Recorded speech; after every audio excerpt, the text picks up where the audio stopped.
Film noir is a cinematic style developed during World War II, primarily associated with crime fiction. The name literally translates to black film. Its elements include suspense, cynicism, dramatic lighting, unresolved endings, and an emphasis on the darkness of humanity. Film noir is often described as a psychological thriller. Some of the most famous examples are The Maltese Falcon, Double Indemnity, and Chinatown. In the 1930s, the Expressionism movement prompted the creation of suspenseful, dramatic films in Germany, with French cinematographers quickly picking up on the trend. When war broke out in Europe in 1939, many Expressionist filmmakers immigrated to the United States in search of political refuge from the Nazi threat, and the opportunity to work in the booming Hollywood film industry. These Expressionists brought with them the roots of what would grow into American film noir. As World War II raged on, claiming millions of lives, the escapist films of the Great Depression were slowly discredited. These movies had been overly optimistic, offering a way for Americans to stay upbeat during hard times.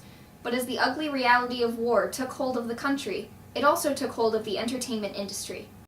Hollywood started producing darker films that reflected the psychological tensions of a society at war with themselves and each other, often featuring protagonists battling an intense inner conflict, as well as some social order. These films, the early film noir, were given low budgets, unknown actors, and were under little control from major studios, allowing directors relative freedom in their work. Film noir emphasized non-traditional gender roles.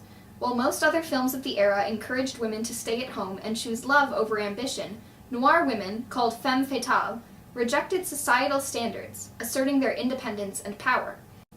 It was often said of femme fatale that they would just as soon love you as kill you. This atypical characterization of women reflected their growing independence as they infiltrated the workforce during the war. Noir films also reflected an increasing dissatisfaction with the American government. Most portrayed the state as incompetent, lazy, and corrupt.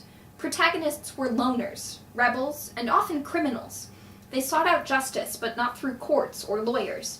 Noir characters took matters into their own hands. Their civil disobedience spoke to Americans' discontent.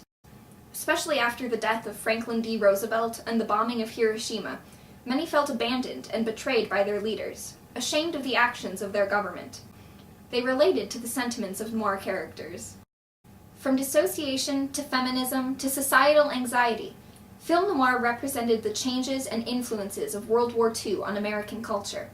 Its dark themes and even darker endings spoke to a disillusioned population. Even today, neo-noir films such as Fargo and The Dark Knight have captured the interest of millions across the country. Because, as much as we create films for entertainment, they have always been merely a reflection of a culture, its thoughts, its hopes, its dreams, its choices, its values, and its fears.